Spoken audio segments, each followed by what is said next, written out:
Бул геймарит оорусу экен, мурдунан суу агып турат дейт. Кээ бир адамдар ал суу ириң эмес дейт. Бул өзү карайт. Эгерде мурундан агып аткан нерсе суу болсо, тарат бузулбайт. Эгерде ириң болсо, тарат бузулат. Ошон үчүн кээде башында суу эле болот. Анан барып күчөйүп кеткен болсо ириң чыгат, ириң агат. Ошон үчүн ириңди ал билинет. Ириң түсүнө билсе болот, ал жыттанат, жыты болот, башка болот. Эгер ириң болуп аткан болсо, тарасынат. Балага кантип тарбия берүү керек? Кененирээк айтып бериңиз дейт. Баланын жашына карайт. Канча жашта ошого жараша мамиле кылыш керек. Жаш кезинде балага ошол эң жакшы тарбия ата-эне өзү. Ата-энени көрүп бала өсөт. Сен өзүң деле тарбияңды оңдосоң, балаң оңоло берет. Биринчи. Чоңой баштагандан кийин эң биринчи Аллахты тааныш керек. Андан кийин чөйрөсүн караш керек. Чөйрө эң зарыл маселе. Аллахты таанып, чөйрөгүн оңдоп кой, кийин керектүү нерселерди жүргүзөсүң акырын. Негизги бала тарбиялоодагы эң жакшы усул ата-эне өзү. Ата-эне өзүнүн тарбиясын көрсөтсө эле, иншалла бала тарбияга келет. Төрөбөгөн аял талак алса идда күтүүсү шартпы дейт. Ооба шарт. Идда төрөсө дагы эмне кылынат? Идда күтөт. Эгер төрөй турган айыз болсо, заватул хайыз көрсө, анда 3 хайыз. Эгер хайыз келбесе, анда ай менен күтөт. Ай менен иддасын күтүп, турмушка чыга берет кийин. Устаз түшүнүктү жакшыртуу үчүн жана эс тутумду жакшыртуу үчүн эмне кылыш керек дейт? Бул эми эс тутум Аллахтын тарафынан бериле турган нерсе. Акыл, зехин пастык, бул Аллахтын бере турган нерсе. Ар кимге Алла таала ар түрдүү берет. Бирөө эс тутуму жакшы болот, бирок түшүнүгү начар болот. Бирөөнүн түшүнүгү жакшы, эс тутуму начар болот. Бул Аллахтын тарафынан кысмат, бардыгы бөлүнгөн тагдырга жараша болот. Биринчи, экинчиси күнөөдө сак болуш керек. Үчүнчүсү ошол нерсени кайра такрар кылыш керек. Такрар кылса эле ал эмне болот, ордуна келет. Балык уулоо же аңчылык жеңил болуш үчүн атайын дубалар барбы дейт. Мен дубаларды билбейт экенмин. Эми Алладан дуба кылып чыга бересиңер. Алладан дуба кылып чыксаң, Алла насип кылган болсо болот. Ата-эне берген акчаны туура эмес нерсеге иштесе, зыян ата-энеге жетеби дейт. Ата-энеге жетпейт. Ата-эне караган жок да көргөн жок. Өзүң күнөө көрсүн. Ата-эне акчаңды бери сага, сен туура эмес колдогон болсоң, күнөө көрсүн. Өзүң күнөө көрсүн. Албетте ата-энең билип туруп берсе күнөөкөр болот. Билет баласы ошону туура эмес колдонот, харамга колдонот, анда күнөөкөр болот. Аны айтып түшүндүрүш керек, бирок бирөөдүн жүгүнү бирөө көтөрбөйт. Вала тазиру азрату визра ухра. Ар ким өзүнө жооп берет. Ата-эне өзүнө жооп берет, бала өзүнө жооп берет. Халал рызкыны халалдан берип аткан болсо, аны харам кылбастан туура пайдаланыш керек. Чөнтөктө кан болуп калган буюм болсо, намаз окуса жарайбы? Эгер кийимге кан тийип калса, намаз өтөбү дейт. Кан азырайттык, нажасат. Кийимге тийип калган болсо, башка болгон болсо, көлөмдөрү бар. Мигдар, баягындай кийим дегенде ар бир мүчөнү айтылат. Мына өзүнчө бир мүчө. Ушунун 4төн биринен көп болгон болсо, анда нажас болот. Анда намаз болбой калат. Кайтара окуш керек болот. Андан аз болгон болсо, болот маал карахия. Бул эми билбей байкабай калган учурлар болсо. Эгер билген болсо, анда аны чечип окуш керек. Бул кан бул не? Нажас. Нажас кийим менен окуганга болбойт. Менин балдарым мектепте окушат, балдарым кары кылгым келет, кичинекей. Эмне эле Куран жаттасам жакшыбы же мектепти аяктагандан кийинби дейт. Эми балаңыз келгенден кийин мектептен бир аз окутуп турса боло берет. Баланы мектеп менен чогуу акырын Куран окуса боло берет. Куран-ы Карим ушундай можиза китеп баланын акыл эсин өстүрөт. Ошон үчүн мектепте окуй албай турган бала деле келип кары болуп кетет. Оосом Курандын бир тамгасын түшүнбөйт. Бир сөзүн түшүнбөйт. Түшүнбөгөн тилди, сөздү жатташ кыйын нерсе. Кыргыз тилинде болсо түшүнөсүн, окусаң түшүнөсүн, жаттаса болот.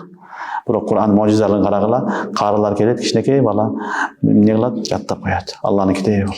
Ошон үчүн бул зыян бербейт, акырын окута берсе болот. Албетте каникулдарда, башка учурларда көбүрөөк убакыт бериш керек.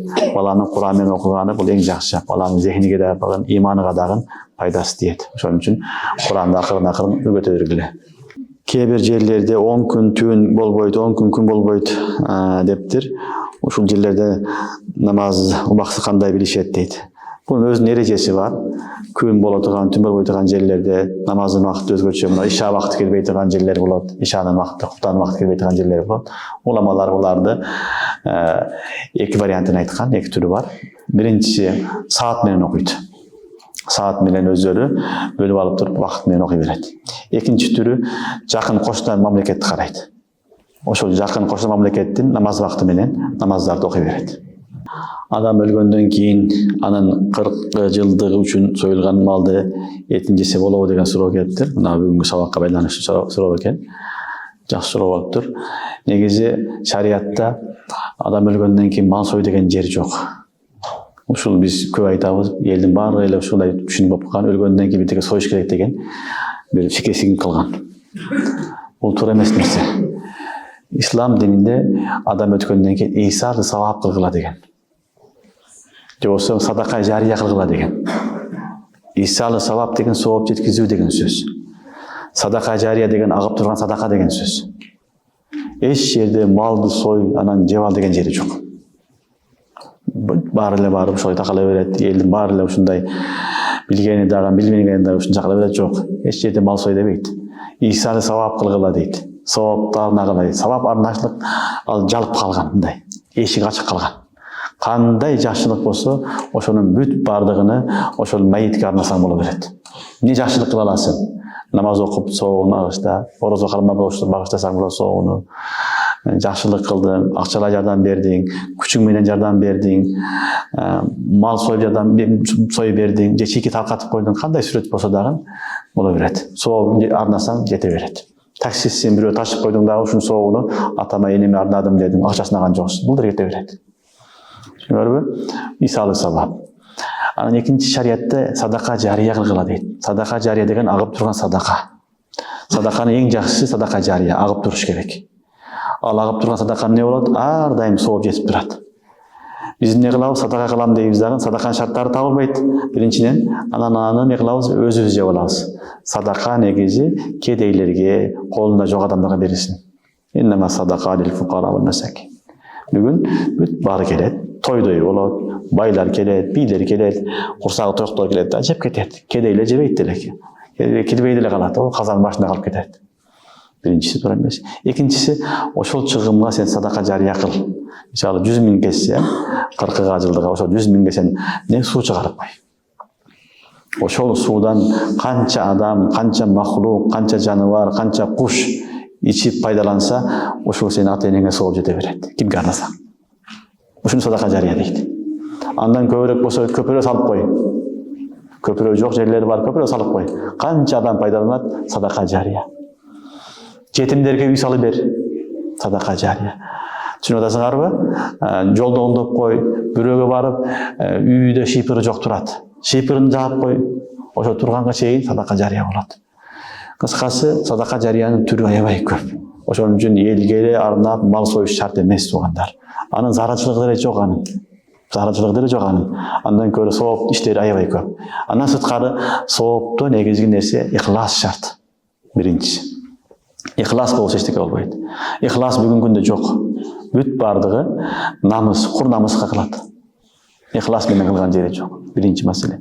Экинчиси, дин деп кылсаң, анда шариаттын көрсөтмөсү керек. Шариаттын көрсөтмөсү керек. Шариаттан да көрсөтмө жок. 40 жылдыгы үчү деген нерсе жок. Ошон үчүн шариатта адам өзү ыктыяры койгон, өз ыктыяры менен шартына жараша жакшылык иштерди кылып ардаса боло берет. Сахабалардан бирөөсү айтат: "Я Расулалла, энем каза болду, эмне кылайын?" дегенде, суу чыгарган деген. Суу чыгарып, "Хазихи ли умми Дарда" дейт.